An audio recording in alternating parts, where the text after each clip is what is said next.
evening, everyone, and welcome to She's the Boss Radio Network. 24 hours, 7 days a week, focused on topics to build, strengthen, inspire, as well as motivate men, women, and youth from the home to the conference room and around our community. If you want to join us, please join us at www.shesthebossradio.com. You can listen to us on tunein.com. You can even go on Google, Alexa, and Siri by saying play She's the Boss Radio or Shoutcast. You can follow us on Facebook at She's the Boss Radio. Follow us on Twitter at She's the Boss Ready. IG is WSTBRN. Twitch and Tumblr is WSTBR. I am your host, Mike B, and my co-host. I got an in-studio host today. Sir. Yes, sir. Young Nubbs in the building. That's what's up. Yo, it's your boy coming at you, A-Dub, representing Baltimore East Side today. We in Jersey today, we representing Baltimore East Side. Let's do it. A-Dub, Nas is finally in the building. In the building. Boy, you look good. You look good in my seat after 10 years. I tell you that, boy. That's why I started 10 years ago. Imam B coming to you live and direct from San Antonio via Baltimore. What's going on, family? What's going on? Let's get right to it. How about them Cowboys? So much to talk about. How about them Cowboys? Did you say how about them Cowboys? How about them? Imam love the Cowboys when they losing. He love them. I love them when they win. I just don't say it. Listen. I'm not the Stephen A. I hate the Cowboys. He never said he didn't like the Cowboys. He said he hated the fan base. It's the same thing. It's the same thing. I don't know why people want to talk about Cowboy fans. We just like any other fan that Y'all just a lot of us. Y'all know why. There's so many of us. Y'all get overwhelmed. Y'all just a little more delusional than most of the other fans. That's about it. You know, you're not. But I can tell you for the fact the ones here in Texas. Oh man. I bet they are. Oh yeah. I see it. It's different types of Cowboy fans. There are. There's different levels to it. Yeah, it is. Definitely different levels. I completely agree with that. Yeah. But I just say that because that's the big topic of everybody. That's what we've all been talking about. That was the game, quote unquote, of the weekend, to make sure that, because again, America's game of the week. Even though he had, the Monday night game, it was still going to be what was Dak and the Cowboys going to do against that 49ers team. We watched all the 2 games on Saturday, the 3 on Sunday, and the 1 on Monday. But but all everybody wanted to talk about. You look at all the sports shows, right? They had a snippet of each game, but it was literally like the whole show was always about the Cowboys. And you know why? Because it's not necessarily that they lost. It was how they lost. Right. And how they lost for the entire 60 minutes. It wasn't about one play. It was a culmination of debacle after debacle. It was embarrassing on all levels, and they gave so much material. I don't know where to start. I can start at the first play. There was offsides on the first play of the game. Yeah, the first drive of the game set the tone, and we were sitting there talking about all of it. We were back and forth, like, wow, are they really just going to just start the game off like this and just run the ball down their throat? And it wasn't even really Debo at first. That was Mitchell. Yeah, and he literally just like first play, second play, let's do it. And I'm looking like, I hope this game don't go like this. I'm hoping it's going to be a competitive game. My biggest thing is I don't have a horse in the race. I really don't care. I just want to see competitive games throughout the playoffs. Don't believe that. Don't believe that. That man was sitting over there watching two screens. He had the game on both screens because he wanted us to lose so bad. It was the only game. It's the only game on. What else am I supposed to watch on two screens? Yeah. I messed around and watched one game in Spanish because I was just like, let me find out what they talking about. Yeah. I mean, look, them boys. I mean, and it wasn't even about the first drive. To me, the Cowboys had to win the first quarter. Right. Because Dallas has proven over the last few years that they cannot come from behind and win a game because they get all out of sorts. If they get down by 2 scores, it's basically over because they don't know what to do. I don't know if they even have a game plan, but let's assume that they have one. For sake of discussion, they don't know how to stick to it if they get down by 2 scores. So I knew once that first quarter was over and we were down, I don't know if it was 10-0 or 3-0, I knew it was over because I said, if we win the first quarter, we're going to win this game.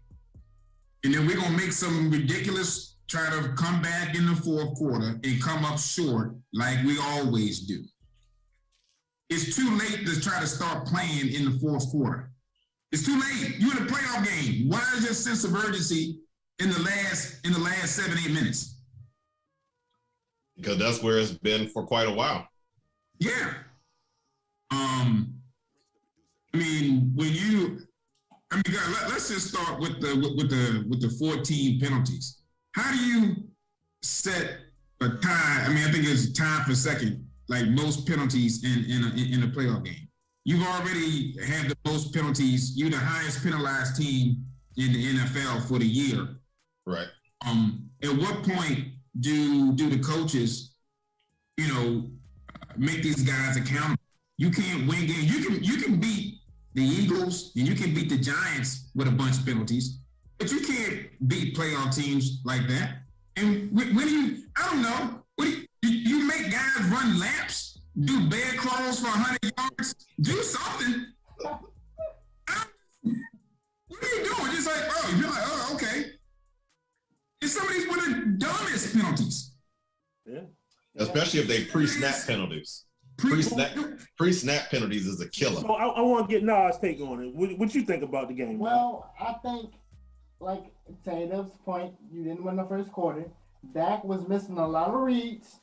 You didn't get CD involved. And as I said, all season, you need to establish the running game, and you couldn't do it.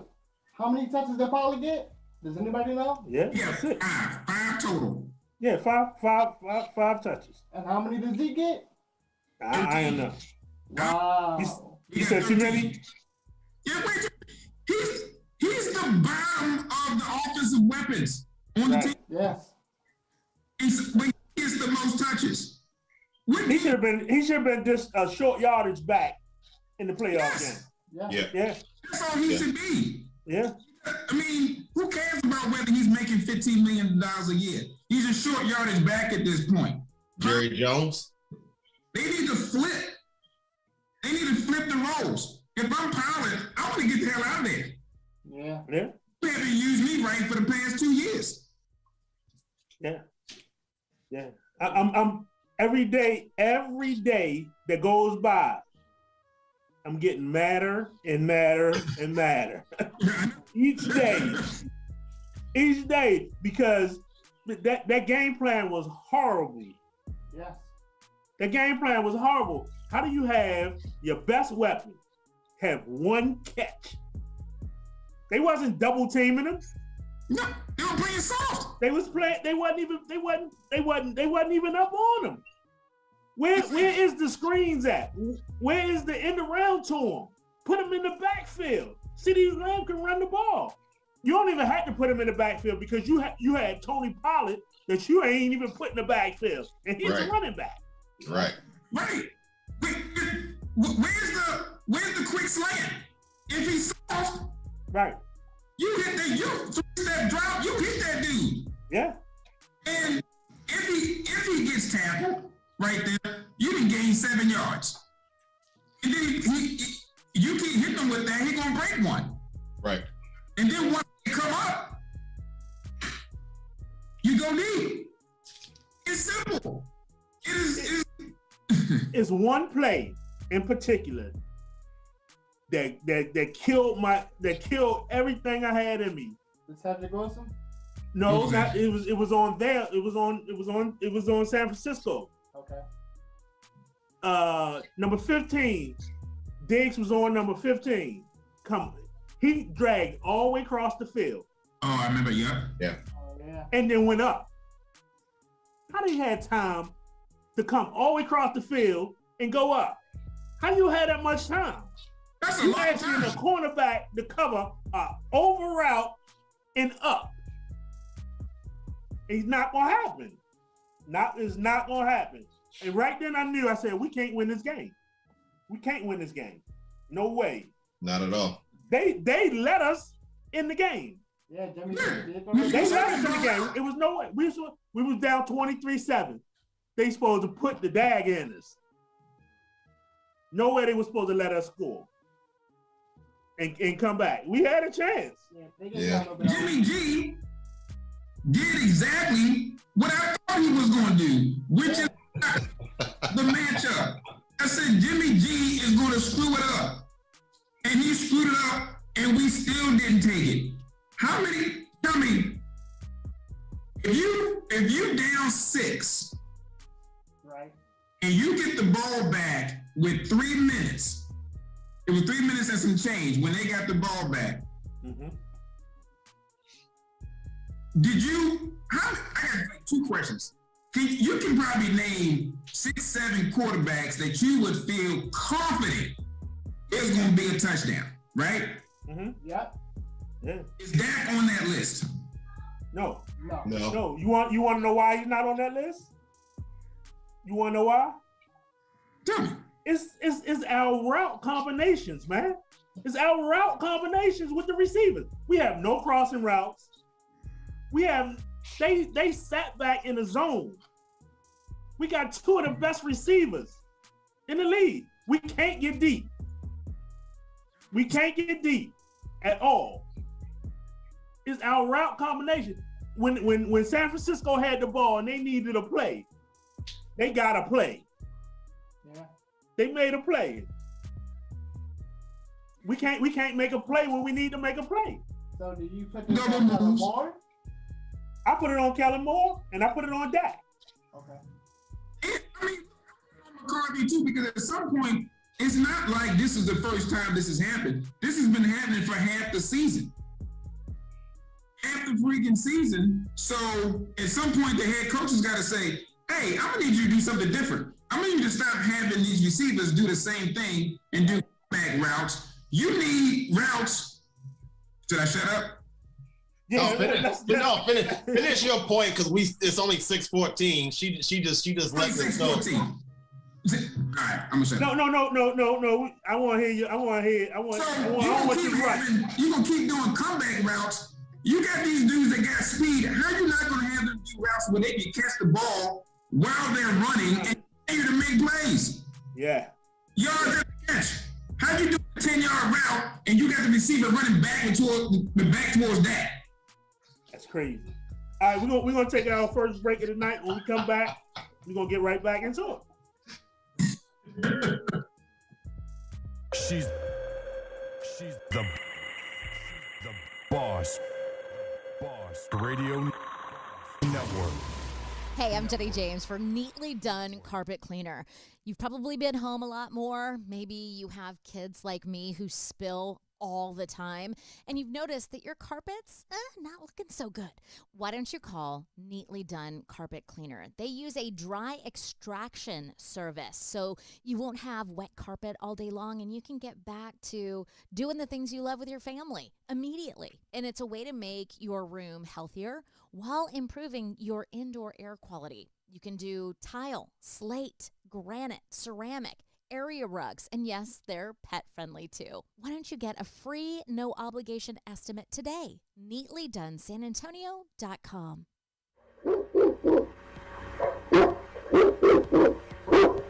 Yeah, that's the sound of today's business community. It's a dog-eat-dog world and only the strong survive. The challenge is navigating the ever-changing business environment to put your business in the forefront. So how does your business keep up with the changes?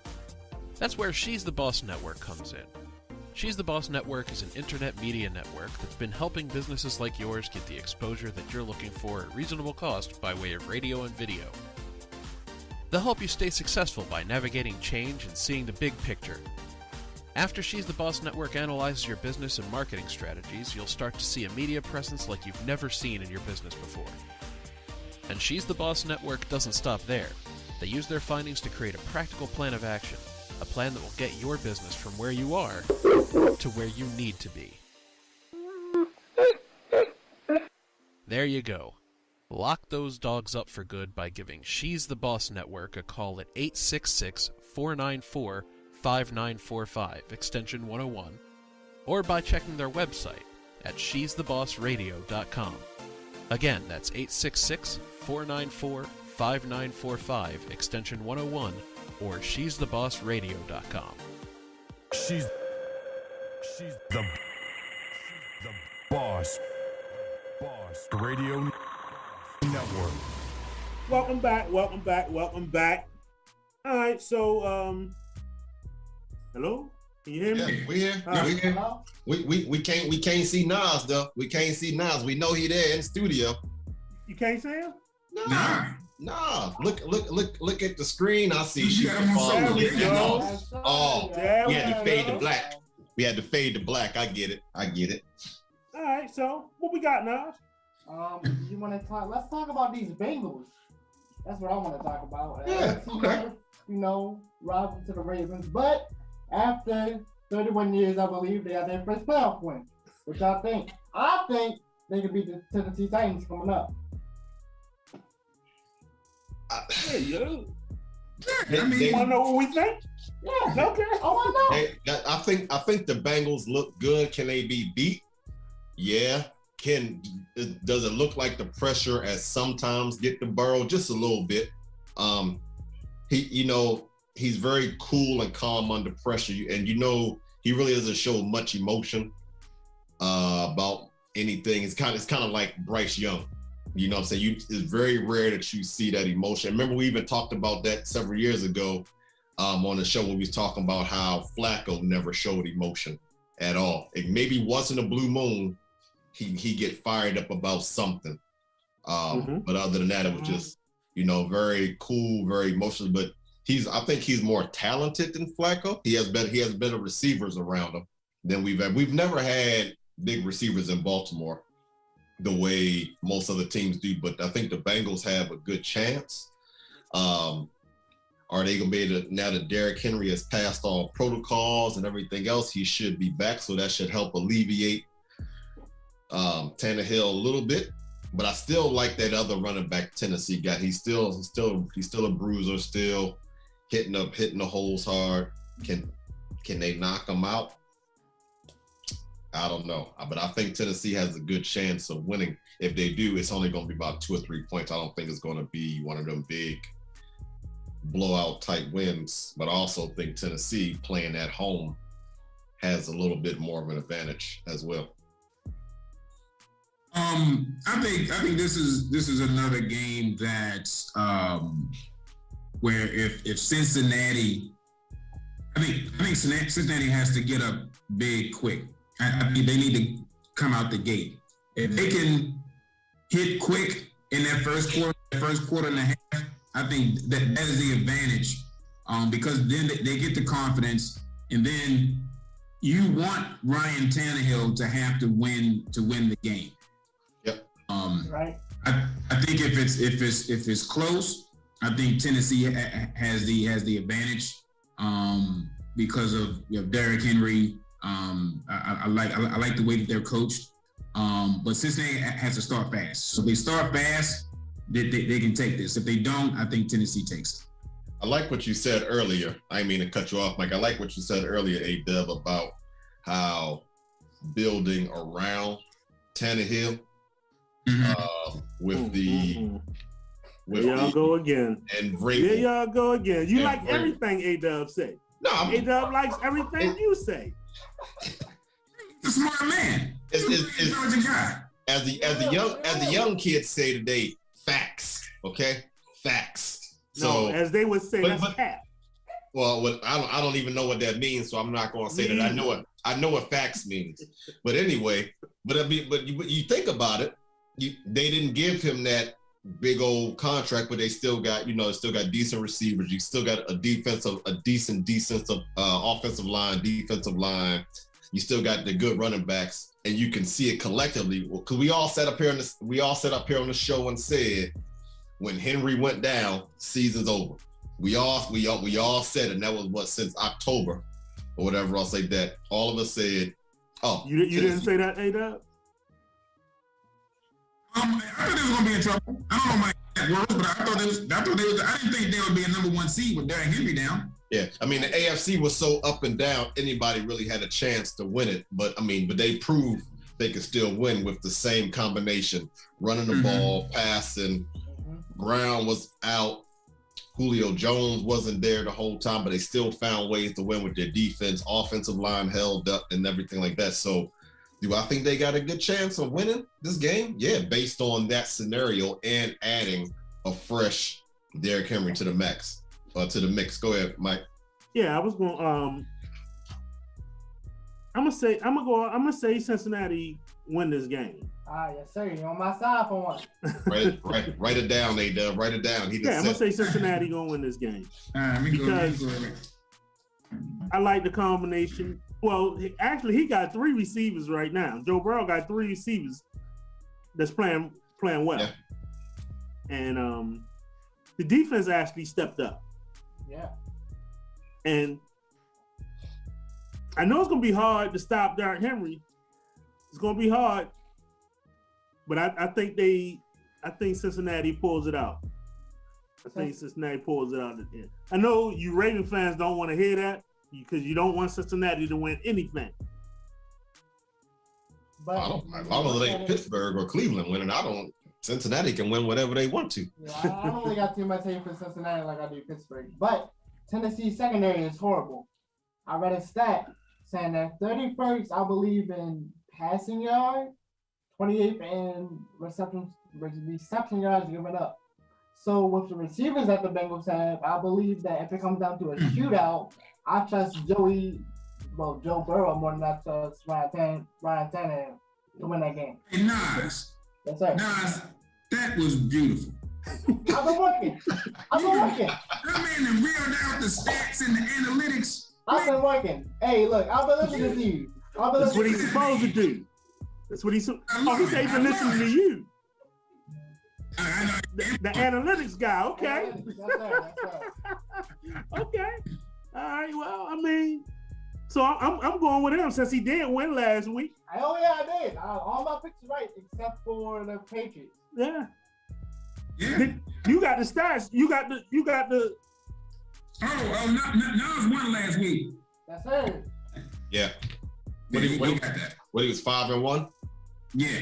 And everybody else was 4-2. 4-3. 4-3. I don't know. Was it? Hold on. Was it 7? It was only 6. It was only 6 games. It was 6 games, right? I'm sorry. So, 4-2. 4-2. 4-2. 4-2. Yeah. So I was in second by percentage points, right? Right. You know, you break it down to percentage points. I know. So, not this time. I gotta hold on. Do I trust the young gun? Yeah. Burrow and yeah. Have I ever steered you wrong? The Cowboys have steered you wrong. Okay.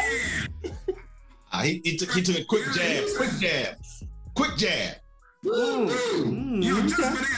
I'm going with Tennessee. Whoa. Okay. All right. Whoa. So Nas, since Nas taking shots, his other team playing this week. Yeah, Green I'm Bay. not worried about that. I'm not worried. Aaron Rodgers will have us ready. That bad man will have us ready. And Devontae Adams, we will get him going. Like the Cowboys not using CD. So Hey. I'm not worried. That's the least of my words. San Fran is not beating Green Bay. And Lambeau, are you crazy? Ain't no way. You said San Francisco not beating Green Bay? No. I'm gonna tell you what. Look, Dallas is terrible. And tried to give it away to them. The way that San Fran played against a bad Cowboys team, they can't play that way against Green Bay. Green Bay will crush them. They need to play almost perfect ball. And when you have Jimmy G, you're not gonna get perfect ball. Talk to him. Yeah. So, Well, the first matchup, it came down to the 47 seconds. Yeah, it came down that they played almost perfect game and they still lost because you know why? They gave the ball. Rodgers had the ball with 37 seconds left. Right. And Aaron Rodgers does what Aaron Rodgers does. Oh, we need a field goal? Oh, I can get us a field goal range in 37 seconds with no timeouts. Right. Yeah. So, that is the game I'm the most confident in. Okay. I'm going with Green Bay. Smart man. I'm going with Green Bay. I'll call it Green Bay. All right, so we got all. Y'all done already made all the points as far as what Green Bay is about, what they gonna do. So they don't need to beat a dead horse. Who you take on the Cincinnati, Tennessee? I'm gonna take Tennessee. I'm taking Tennessee. All right. Okay. And I think You see where it's going right now. I think what it's going, right? I think Derrick Henry. Uh-huh. I think Derrick Henry can have about a good 125 yards rushing his first game back if they allow that. Because he's gonna get most of his yards end of the third or the second half of the third and all of the fourth quarter, basically when they gonna wear that defense down. So Derrick Henry, he been out for weeks, so he just come back and just. They're gonna use both the backs, but Okay. they're gonna utilize him more in the third and fourth quarter in order to wear that defense down and keep the drives going when they need. Okay, we only need, we need a yard or two here. We need 3-4 yards here to keep getting these first downs. Keep the Tennessee defense on the field and wear them down. Because the longer you keep the Bengals offense on the sideline, the colder they're gonna get, and everything else. You're looking at weather.